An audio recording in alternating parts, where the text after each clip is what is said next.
Right?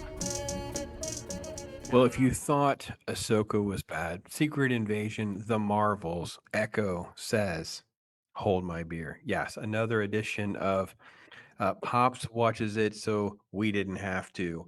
Yes, Echo episode 5, the season finale, and it gives us exactly what we wanted. All of the ridiculousness that could possibly undermine a great villain, escalate female characters in absurd ways. Yes, the queen pin, the costuming, the flashbacks. This episode gives you everything you wanted and more. It is so insane.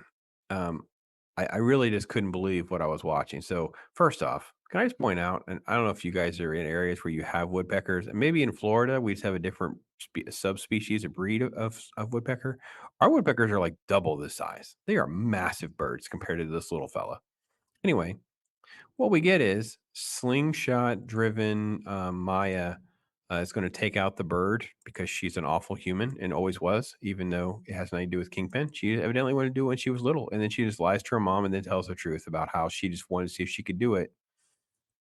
And then, and by the way, every time I see mom, she always seems younger to me. I mean, it seemed earlier in the show, it was believable that she'd be old enough to have a child.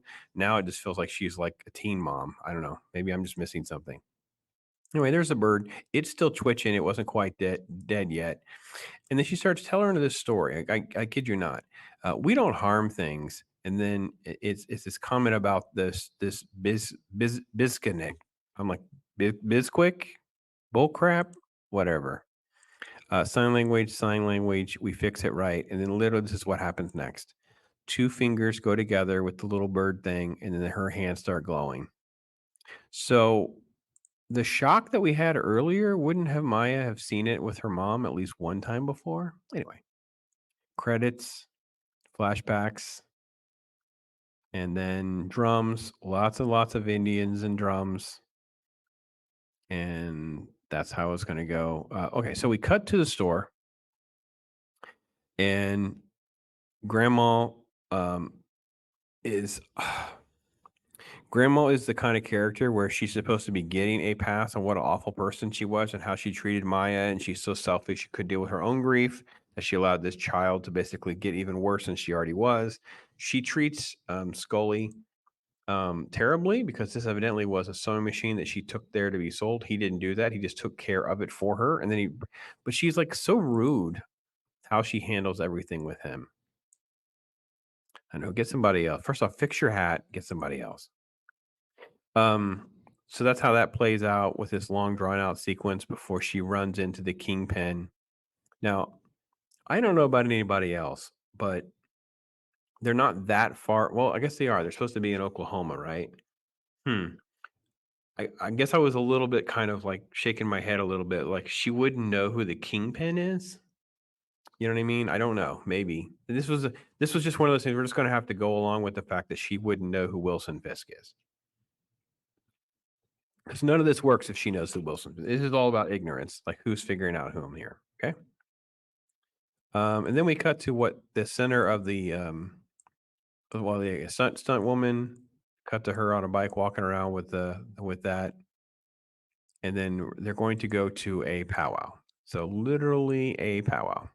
All right. So here's Limp Biscuit. He's now working the powwow, and they're going to have the first clue to what's going on is suspenseful music with the bad Kingpin guys come showing up, and then she's having comments with Biscuits about where everybody is. Nobody knows where anybody is, so she knows that maybe it has to do with the Kingpin. And she shows up and runs into Grandma, but it's not really Grandma. It's another hallucination. Yeah, I kid you not. I'm like, I don't even understand why we're supposed to keep things straight for them. Like, it's bad enough with the whole sign language thing, like the on again, off again. Then they have the CG hands for Kingpin, and it's like they'll have whole sequences in this episode even where it's just like silence, but then it's not silence. It's like everything is so inconsistent. And I'm sure they will have some sort of artsy fartsy, oh, it's to keep you on your heel. No, it's so irritating because nothing is paced right. It's so clunky. It makes you distracted and frustrated. It's just so awfully put together. Okay. So this is all about just an emotional. This is just talking. Remember your gifts. Remember who you are. And here's this thing your grandma made. Even though she treated you like crap forever, she made you this new vest and costuming. And flashback to all your ancestors. They're inside you. They're in your heart. Okay, that's all that matters because that's what matters. The closest thing she comes to emoting in this episode, by the way. All right, cut to the stereotypical powwow, I guess. I mean, it's sort of over the top. Don't know what. I mean, I'm assuming they actually got real folks to come out and do this, so I'm assuming they try to keep it as authentic as possible. But it seemed a little overdone. They kind of just keep cutting between Maya and the Indians as the bad guys kind of take their places around everything, and it keeps going with Henry not knowing what to do, and then you finally get to this confrontation. Now we are at the 22-minute mark. So it took 20 minutes. It's a lot of talking. Okay. This is so irritating. I can't believe this. So this is this on again, off again silence thing. So you don't actually hear. Let's play it. You'll see.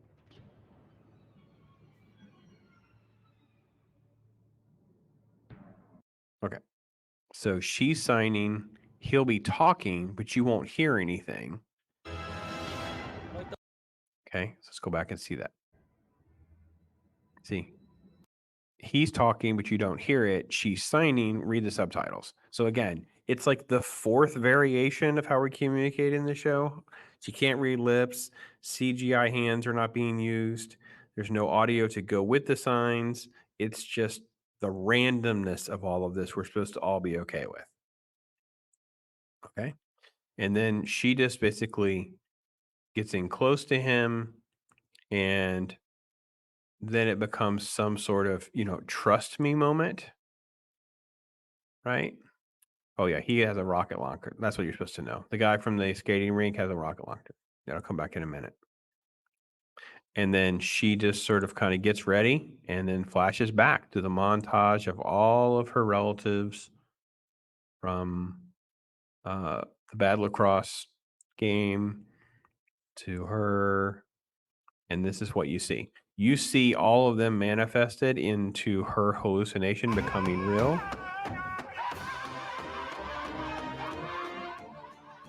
And she says, "Trust me," to Bonnie. And then she does this maneuver where she does this and makes Bonnie's hands glow. And then suddenly, Bonnie and Grandma are able to kick butt. And that's what is now. So now that's what we're going to do. The last 10 minutes of the episode is keep cutting back and forth between those two things. And Biscuits, he's going to try to stop the mafia guys, not because he has a gun. He drives the truck that was set up in the last episode over their vehicles right before rocket launcher guy gets shot by Henry. And the missile goes up in the air and blows up, and they make a firework joke. Isn't that great? So we cut back to the girls, and the girls are kicking butt and taking names. Everybody's doing that, and then when they have their moment, she puts her fingers together like her mom did with the woodpecker. So she woodpeckers Kingpin's face. Yes, Maya woodpeckers Kingpin's face and makes it glow. So then he'll flash back to all of his pain and suffering for his dad and the abuse and take the pain away. And just take the pain away. You don't have to be this person. You don't have to be that. You can just be a different person. And I can just do that, shut him out. You just don't have to be there. So instead of having like a good talking to, because she doesn't talk, like Black Panther did when he basically told Thanos he didn't have to destroy everything in What If, This is just the Kingpin. He just needed a good emotional therapeutic session. He just needed someone to touch his heart and make him go, you didn't have to pummel him with a hammer. It's okay. And then it cuts back. He's been crying. What did you do? Let's hear him.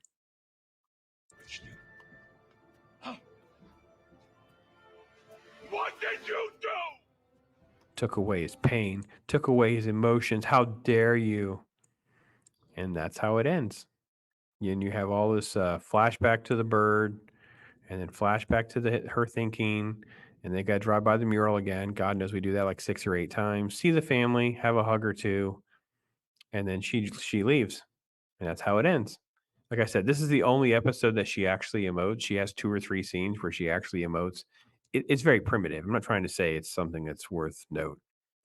And then they have a cut scene where Kingpin is on his airplane, listening to a commentator because he's like call the head of the families. We got to figure out how to get control of New York, and there's a campaign going on. They don't have a good candidate, and basically it's almost as though it's so on the nose that they want someone like Kingpin. I got to be honest, it's so on the nose at this point. I almost feel like are they trying to turn Kingpin into Trump? It almost feels that way a little bit. So, uh, yeah, show is. I know they don't like the MCU label, but when you have a aliens make Indians who now, through the female only lineage, pass along powers that can be used by a girl who was a skeezy human raised, by people like the grandmother abandoned her. She become trained assassin, killing people for Kingpin. What is the moral journey here? Like she can do powers now? Like she can just tell you to get your feelings together? You don't need hammers? Let me give you the woodpecker treatment? I don't know what to say, man. This is such garbage. It's so sad. It's a sad state of Marvel and the MCU. It's just, yeah. I feel woodpeckered a little bit too, if you know what I mean. So I am Pops. Take care, everybody.